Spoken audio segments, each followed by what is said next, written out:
안녕하십니까. 이순신 전문가 박종평 선생님을 모셨습니다. 예. 선조와의 갈등이 좀 있었던 걸로 알려져 있는데요. 그래서 이제 어차피 하여튼 외란이 끝나고 난 다음에는 이제 선조가 또 질투해서 뭐 죽일 거기 때문에 일부러 자살을 하셨다. 아니다. 이렇게 이제 이렇게 죽는 척하고 전라도 해안에 어디 가서 숨어 계시다가 자연사 하셨다. 그런 주장까지 나오는데요. 예.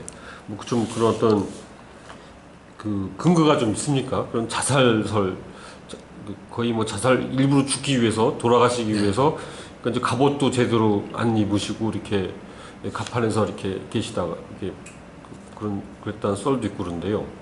일단 첫 번째는요. 제가 이순신 전문가라고 김 기자님 말씀해 주셨는데 전문가는 아니고요. 그냥 장군님을 공부하는 사람. 알겠습니다.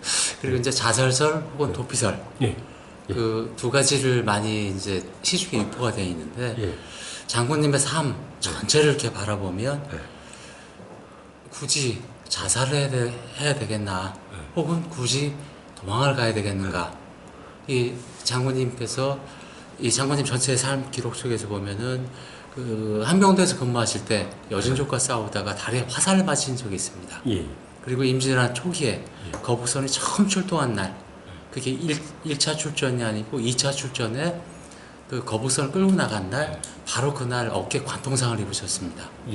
그 얘기는 뭐냐면은 조총의 유효사거리가 보통 사람을 겨냥해서 죽일 수 있는 거리가 육지에서 50m라고 얘기하고 총알이 날아가는 게 뭐 200에서 300m라고 얘기를 하거든요. 근데 어깨에 구멍이 났다는 얘기는 굉장히 근접해서 전투를 했다는 얘기거든요. 총알이 날아오는 거는 1차 전투에서 이미 경험한 일인데 2차 전투에서 어깨에 관통상을 입었다는 얘기는 이분이 어떤 위치에서 전투를 했나라는 걸 보여주거든요. 그 얘기는 아주 가까운 거리에서 일본군과 싸웠고 그 얘기는 뭐냐면 선봉에서 싸움을 했다는 얘기거든요. 그 얘기가 갖고 있는 의미는 죽음이 두려운 사람, 그런 사람이 과연 맨 앞에서 싸움을 했겠느냐. 사령관이 맨 앞에서 싸웠다라는 얘기는 죽음이 두렵지 않다라는 거. 그리고 그분은 위기에 닥쳤을 때, 그러니까 생명의 위협을 느꼈을 때, 국가로부터 혹은 어떤 상황에서 위협을 느꼈을 때 늘 말씀하실 게 뭐냐면 사생유명이라고 말씀하시거든요. 죽고 사는 거는 명에 달려있다. 명은 바로 천명입니다. 하늘이 자신의 삶을 결정한다고 생각하셨기 때문에 두려움이 없었다. 그런 분이 선조 임금이 미워한다고 해서 자살을 하고 갑옷을 벗고 자살을 하거나 혹은 그게 무서워서 도망을 친다라는 거는 있을 수 없는 얘기입니다. 물론 이 부분은 소설가, 소설 쓰는 분은 충분히 동의가 됩니다. 그러니까 문헌적 근거도 거의 없다시피 하는 거죠. 그러니까 문헌적 근거는, 자살설의 문헌적 근거는 김덕령 장군 아시죠? 그 호남의 의병장 김덕령 장군이 임진왜란 중에 맞아 죽습니다.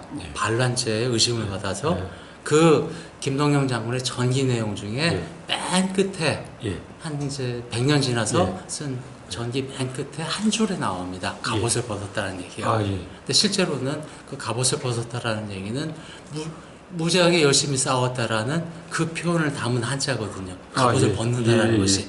그것이 갑옷을 벗는다는 의미가 이 증폭이 돼가지고 자살을 하기 위해서 갑옷을 벗었다라고 얘기하는데, 그런 이유라고 한다면 전쟁 초기에 어깨에 관통상을 입었다는 얘기는 설명이 안 되잖아요.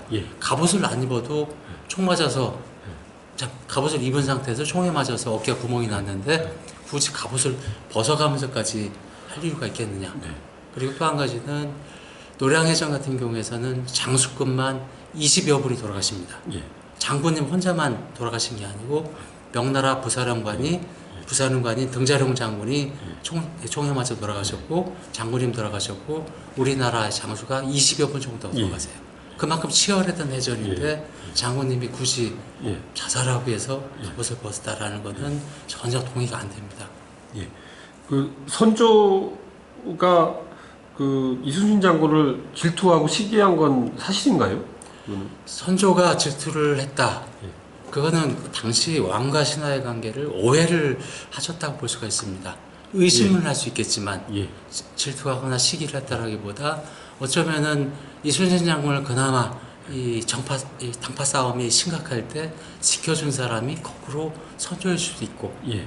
물론 반대 당파에서 이순신 장군을 비판하기 때문에 네. 어쩔 수 없이 끌려다니는 측면은 분명히 존재를 하지만은 그 막판에 장군님이 백의종군 직전에 이 사형당할 그 상황에서 이 정탁 선생님의 신구차 이순신 장군을 변호하는 글이 올라오면서 이게 백의종군 명령을 내리게 되는데, 그때 선조에 관련된 기록을 보면은 선조는 장군님을 살려두고 싶은, 왜냐하면 전쟁터에서 장수 한 명이 중요한데 그 위대한 명장을 임금이 마음대로 죽인다라는 거는 임금 입장에서는 황당한 이야기가 될 수 있습니다.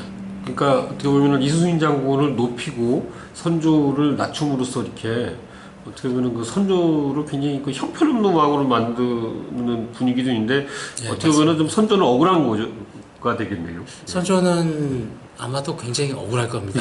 오늘날의 이야기, 수많은 사람 이야기를 보면 제가 많은 봤던 책들도 다 선조를 폄하를 하는데, 선조는 그 궁단의 위기 속에서 나름 최선을 다했고, 그게 문제가 됐던 거는 왕의 권한 자체가, 리더십 자체가 제대로 발휘가 되지 못하는, 왜냐하면 사대부 그 오피니언 리더 그룹에 의해서 당파가 나눠지는 과정에서 벌어졌던 일들이라 좀 선조도 냉정하게 보면 다시 바라봐야 될 부분이 많습니다. 그래서 선조 37년에 그 1604년에 그 이순신 장군을 좌의정에 추중을 했더라고요. 예. 그것도 이제 그 신하들의 뭐 압력이라던가 뭐 그런 게 아니라 기꺼이 그 훌륭한 이 자신의 그 장군이었기 때문에 이 좌의정 자리까지 이렇게 준 거겠네요. 그러니까 전사하시고 나서 국가에서 그 유공자 중에 그렇게 그 상대적으로 빨리 조치를 취해서 그 추징을 해주신 케이스라고 볼 수가 있고요. 근데 우리는 자꾸 그 특정한 정파의 시각이라던가 누군가를 이 비난함으로써 누군가를 띄우려고 하는 그런 식의 이상한 사고들 많이 하더라고요. 근데 그거는 아니더라. 아무리 공부를 해봐도 역사의 눈을 객관적으로 바라보자면 좀 냉정하게 있는 사실을 그대로 바라보고 우리 선조들을 공과 과를 제대로 봐줘야 되는데, 꼭 누군가를 깎아내려서 누군가를 올리려고 하는 방식, 차라리 그 방식이 아니라 누군가가 위대하다라는 방식으로 간다면 저 동의가 되는데 이상하게도 그런 부분이 많습니다. 그러니까 그러니까 우리나라의 좌파 우파 내지는 이 진보와 보수가 이 이순신 장군을 이제 바라보는 시각이 다르다고 아까 말씀하시는데요. 그걸 좀 구체적으로 설명해 주십시오. 그러니까 좌파 우파가 다르다라기보다 이순신 장군이라는 존재 자체를 그 박정희 대통령 시대에 띄웠다. 그 부분이 이제 한쪽 진영에서는 불편한 거고, 다른 한쪽 진영에서는 그래서 이순신 장군을 더 높이는데 이 두 가지 시각 자체는 기본적으로 잘못된 거다. 왜냐하면 이순신 장군이 그 전사하신 이후에 조선시대 내내 이순신 장군을 기리는 사업들을 계속해 옵니다.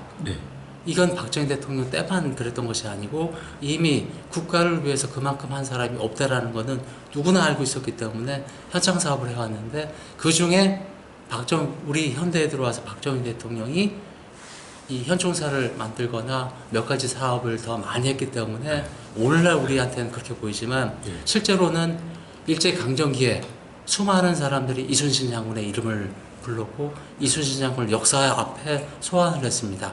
그리고 해방이 되고 나서도 이순신 장군을 역사 앞에 소환을 했습니다. 그게 바로 진해에 있는 동상, 부산에 있는 동상이 바로 그런 과정에서 생겨난 것들이거든요. 그렇다면 그 진해에 있는 동상이나 부산에 있는 동상은 박정희 대통령과 관계가 없는 동상들입니다. 그런 동상들이 존재를 하는데 왜 우리가 자꾸 이거를 한쪽 진영이나 누군가의 이름 때문에라고 껄끄러워하거나 또 지나치게 포장을 하거나 그런 눈이 아니라 이순신이라는 사람이 우리 역사에 어떤 존재인지를 고민한다면 이런 식의 논란들은 하지 말아야 될 논란들입니다. 그 이번 그 난중일기 책에서 또 많은 오역을 바로잡으신 걸로 아는데요. 대표적인 오역은 어떤 것도 있습니까? 가장 대표적인 오역으로 가면 인터넷에 검색을 해보면 뭐 이순신 장군의 성생활 이런 식 키워드들이 막 돌아다닙니다. 그 이유가 뭐냐면 물론 저는 이해는 합니다. 네.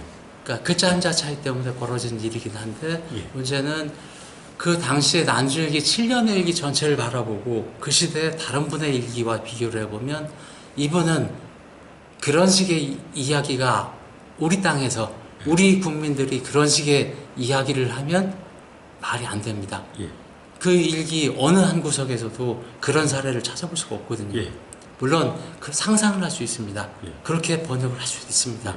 하지만 그 글자 한자를 그렇게 번역을 할 수 있느냐는 저는 물음표거든요. 예. 그거는 그 시대 다른 분들의 일기하고 비교를 해보면 예를 들자면 여자하고 잠을 잤다라는 표현은 오늘날 우리가 쓰는 표현처럼 그 시대도 한자로 여러 가지 표현이 존재합니다. 예. 예를 들자면 가까울 근자, 예.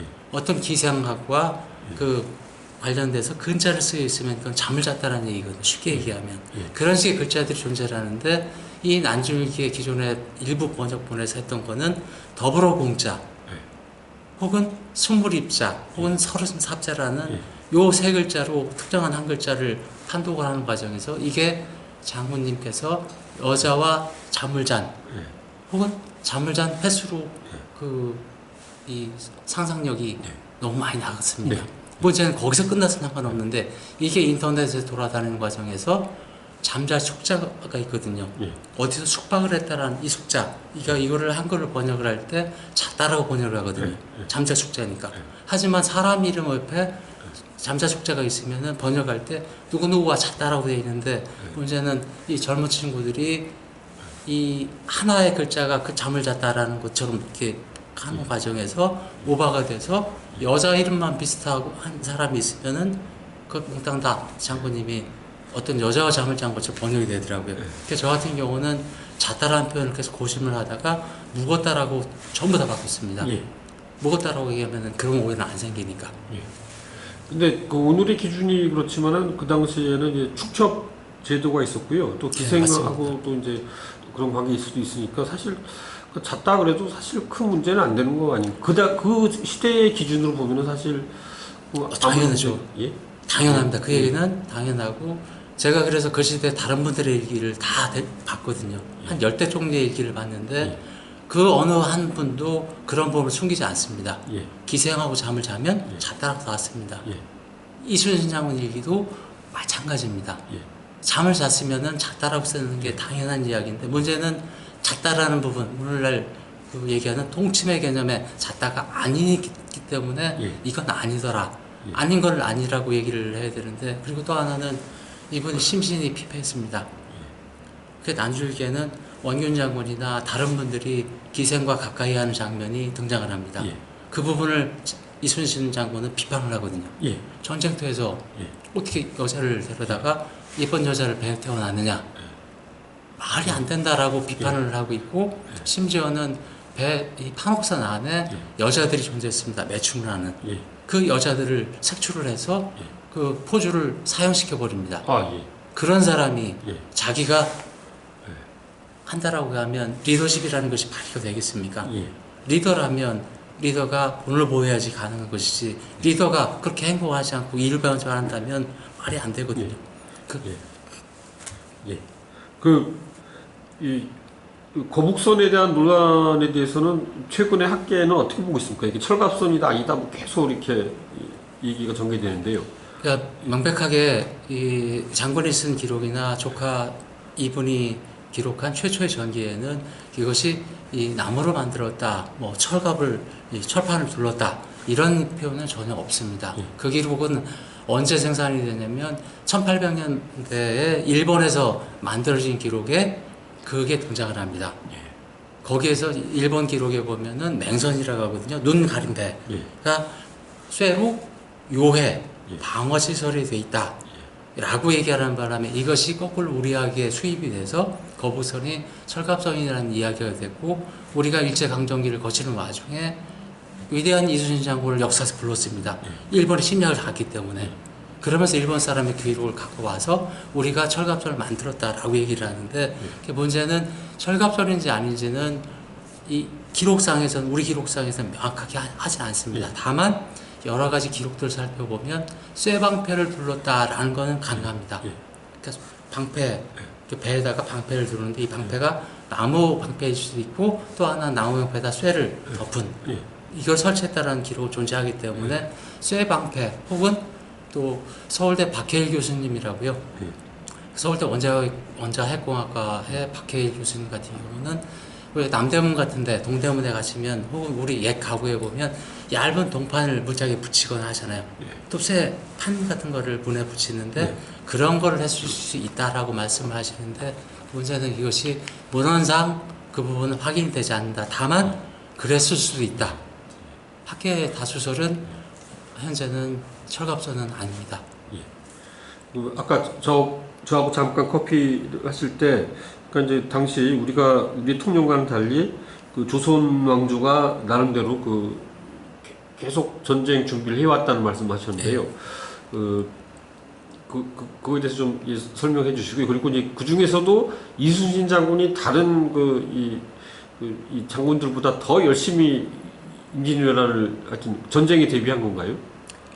그러니까 이 전쟁 발발하고 나서의 모습을 보면 일단은 장군이 가장 치열하게 준비를 했다라고 볼 수 있습니다. 그 대표적인 사례가 바로 거북선입니다. 예. 거북선을 오늘날처럼 뚝딱뚝딱 해서 만들어 몇 달 만에 만들 수 있는 배가 아니거든요. 예. 1591년에 부임을 하셨고 예. 92년에 4월 13일날 전쟁이 터졌는데 거북선에서 4월 12일날 예. 전쟁 발발 하루 전에 예. 바로 포사격을 합니다. 예. 그 얘기는 부임하자마자부터 시작해서 전쟁 중 바다에서의 전투를 고민을 하셨다는 얘기고 거북선을 만들어내셨고 전쟁이 그리고 나서 발발했습니다. 그 얘기는 누구보다도 치열하게 전쟁 준비를 고민했다는 얘기가 되고요. 그리고 이순신 장군이 전라 좌수사가 임명된 1991년 바로 그 얘기는 뭐냐면 당시 조정에서는 전쟁이 일어난다라는 것들을 다 알고 있었습니다. 몰랐던 것이 아니라 그래서 경상도 지역에는 성을 쌌습니다. 근데 문제는 성을 쌓다 보니까 백성들이 동원이 되죠. 그리고 양반들은 백성이 동원되니까 생산이 안 되니까 거기서 굉장히 민심이 이반이 일어납니다. 그래서 성을 쌓다가 결국엔 이 반발이 심해서 성 쌓는 게 중지가 됩니다. 그 과정에서 국가의 리더들이 고민했던 거는 명장들을 뽑아서 남부 지역에 배치시키는 겁니다. 그 중에 한 분이 바로 이순신 장군이고요. 그 당시에 활약했던 명장들 대다수가 바로 함경도 쪽에서 활약했던 분들이 남방으로 차출된 분들이거든요. 그래서 물리적인 전쟁 준비가 안 되니까 유능한 장수들을 뽑아서 남쪽 지방을 벌였던 거고 그 중에 한 분이 이순신 장군이라는 얘기는 그 당시에도 이 국론이 제대로 통합이 되고 전쟁의 위협을 제대로 알았더라면 그렇게까지 초반에 확 부러지지 않을 텐데 그것이 안 되고 기득권은 기득권 지키기 하다 보니까 이 전쟁 준비가 문제가 있었던 거지 국가는 나름 열심히 전쟁 준비를 했습니다. 그런데 이 통념은 이제 이 당파 싸움만 하고 이렇게 그냥 낙관적으로 전쟁이 안 터질 거라고 이렇게 방심하고 있다 당한 거라고 되어 있는데요. 그런 통념은 어디서 생긴 겁니까? 그 가장 큰 그러니까 이유는 뭐냐면은 아마도 일제 강점기 소설 이순신 이광수 선생이 쓴 거기 그 여파가 가장 컸던 것 같아요. 그러니까 이 소설 이순신에 거 보면 선조를 이제 비판을 하고 심하게 비판을 하고 또 원균 장군을 굉장히 심하게 비판하는 그런 내용, 또 기타 등등의 전쟁 준비 안 했다는 내용, 그래서 나라가 망했다는 내용. 왜냐면 이광수 선생 같은 경우가 나라가 망한 나라에서 살았기 때문에 어쩌면 과거를 반성하기 위해서 그렇게 쓰시는지 모르겠지만 그 여파가 지금까지도 광범위하게 퍼져 있고 그러다 보니까 우리 민족이나 우리 선조들을 비하하는 그 결과까지 가져왔던 것 같습니다. 그 이순신 장군에 대한 최대 오해는 어떤 게 있습니까? 그러니까 국민들이 이순신 장군을 그래도 우리나라 역사상 최고의 지도자 탑 1, 2, 3로 항상 들어가시는 분이지 않습니까? 그렇지만은 그럼에도 불구하고 이렇게 잘 모르고 있거나 어떤 좀 이렇게 큰 오해가 있다면 어떤 게 있습니까? 날 때부터 천재가 아니더라. 예. 그리고 성웅이라고 해서 이순신 장군을 신격화하고 우리는 죽었다 깨라도 그분을 닮을 수 없다. 우리하고 너무 다른 사람이기 때문에 바로 그 지점인 것 같습니다. 예, 예. 실제 그분의 삶을 바라보면 우리하고 똑같습니다. 예. 우리처럼 시행착오를 예. 했었고 예. 다만 차이가 있다면은 그분은 그 시행착오를 긍정적이고 적극적으로 해서 자기 자신을 업그레이드 시킨 분입니다. 예. 우리와 그분의 차이는 바로 그 지점의 차이가 나는 것이지 예. 우리와 전혀 다른 사람이 아니더라. 예. 예. 그 보통 이제 이순신 장군이 그러니까 이제 육지에서는 특히 초기에 많이 밀렸지만은 이제 그 해상에서는 이제 그 전라도 해안을 장악하고 있었고 그래서 전라도로 지켰기 때문에 이 나라가 안 망했다. 네. 그 말이 맞습니까? 그러니까 왜군들은 왜 그럼 전라도로 들어가지 못했죠? 그러니까 기본적으로는 그 육지로 해서 북상을 해서 그 한양을 점령을 하고 선조를 붙잡으면은 전쟁이 끝난다고 봤던 게 이제 그들의 그 사고방식이었고 근데 문제는 선조가 의주로 예. 가버렸고 예. 그리고 남쪽 지방 그러다 보니까 보급선이 거기 육지에서 길어졌는데 예. 그 보급선을 타파할 수 있는 방법이 바로 남해안을 통해서 서해안으로 배가 이동을 하면 보급선과 병력 이동이 그 원활한데 그것이 바로 남쪽 바다에서 이순신 장군에서 보급선이 차단이 돼 버리니까 병력 이동이 차단이 돼 버리고 나니까 거기서 육지에서 그 긴 보급선에서 일본군들이 우왕좌왕을 했고 그것이 결정적으로는 전쟁의 장기화 그리고 패전에 이르는 그 과정으로 가게 됐습니다. 바로 장군의 역할은 남해 바다에서 일본군을 봉쇄를 했기 때문에 우리 조선이 살아남을 수 있는 계기가 됐습니다. 그 이순신 장군의 리더십에서 어떤 21세기 리더십을 추출할 수 있다는 입장이십니까? 아니면은 뭐 그때는 그때고 지금은 지금이라는 입장이십니까? 근데 리더십 공부를 하다 보면 그러니까 서양에서 나온 책들을 보면 온갖 리더십이 많습니다. 단어 하나를 가지고 하거나 뭐 기타 등등 조합을 하든지 뭐 리더 한 명에 대해서 분석을 할 때 50가지를 하거나 여러 명의 리더들을 종합을 해서 그 중에 몇 가지를 추출하거나 그거는 제가 이순장을 공부하면서 그 배운 건 딱 하나입니다. 그런 것들은 의미가 없더라. 그 사람이 어떤 소명의식을 갖느냐 안 갖느냐 바로 그 차이였던 것 같습니다. 소명의식을 가진 리더는 확실하게 자기 리더십을 발휘하고 장점을 갖고 있는 리더십을 발휘하고 소명의식이 없는 리더는 누구나 똑같은 평범한 사람이거나 몰락하거나 그 이순신 장군은 어떤 그 문학가라고도 볼 수 있고 일기문학이라든가 이제 그 아까 말씀하신 그 보고서 같은 거에 나타난 그 글재주라고 해야 되나요? 하여튼 그 수준이 다른 그 장군들이나 그런 분들에 비해서 탁월한 편이셨나요? 그러니까 장수들 보고서에 비하면 이 문장가라고 봐야 되고요. 그 반면에 이 문관들, 그러니까 고위 관료들 보고서를 보면 이분은 굉장히 실용적인 사람입니다. 그러니까 보고서를 제가 이제 유성룡 선생 보고서와 이순신 보고서를 두 개를 대접을 적이 있는데요. 일종의 이제 유성룡 선생이나 당대 문관 출신의 보고서를 보면 그 화려한 수식들이 많습니다. 중국 고문원을 인용하는 장면들이 굉장히 많고 그런데 반면에 이순신 장군은 사실만 기술합니다.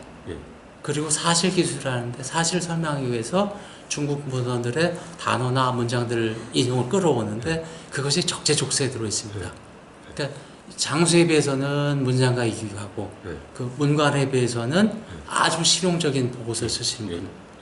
그러니까 현장에 우리가 쓰고 있는 보고서와 똑같은 보고서를 쓰는 사람이라고 보시면 될 것 같습니다.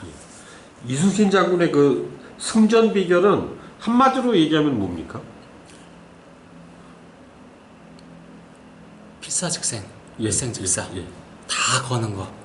단 한순간에 한 번의 싸움에서도 모든 것을 다 걸고 싸우는 거. 아마 우리한테도 필요한 것도 그런 자세일 것 같습니다. 뭐 어떤 이 정보전 그리고 또 이렇게 천문지리 요즘으로 치면 기상학, 지리학, 일종의 과학 그것도 이제 다른 장수들보다 뛰어나셨나요? 그런 부분은 일기를 보면은 날씨가 아주 상세하게 나옵니다. 물론 이제 어느 날은 맑았다 혹은 비가 왔다라고 가설이 되지만 어느 날 같은 경우에는 비가 몇 시에 내렸고 몇 시에 그쳤다 그리고 몇 시에 또 왔다 이렇게 기록이 되어 있습니다. 바람이 어떻게 불었다라는 것들이 자세히 기록되어 있거든요. 그거는 그분 스스로가 바다에서 싸우는 사람이라는 그 자기 위치를 명확하게 인식하고 있었기 때문에 그런 기록을 해갖고 바로 그런 것들이 승리할 때 이유가 되죠. 정보전 역시도 당연히 장수라면은 적군의 상황을 파악하는 당연한 일인데 어떤 분은 그걸 하지 않았습니다. 그 시대 전투를 보면은 이순신 장군은 그거를 실천했습니다. 그 차이가 바로 승리와 패배를 가르는 길이었습니다. 그 마지막으로 우리 독자들에게 한 말씀 강조하실 말씀을 해주십시오. 중앙일보 독자님께 저는 이순신 장군을 공부를 조금 한 사람입니다. 다만 제가 그 독자님께 드릴 수 있는 말씀은 우리가 바로 우리 시대 이순신이 되어야 된다. 우리가 되지 않으면 우리 역사는 후퇴할 거다. 그리고 언제 어떻게 될지 모르기 때문에 늘 유비무환의 정신으로 우리 자신을 갖고 나가자. 그 유비무환은 군인은 군대에서 그리고 사회생활을 하는 우리는 우리의 자리에서 학생은 학생의 자리에서 아버지는 아버지의 자리에서 어머니는 어머니의 자리에서 노력하는 것 그게 바로 이순신의 삶이고 이순신의 길입니다. 이순신의 길은 멀지 않습니다. 독자 여러분이 바로 이 시대의 이순신입니다. 이순신이 많아질 때 우리 사회는 통일과 번영의 길로 나아갈 수 있다고 생각을 합니다. 고맙습니다. 나와주셔서 감사합니다.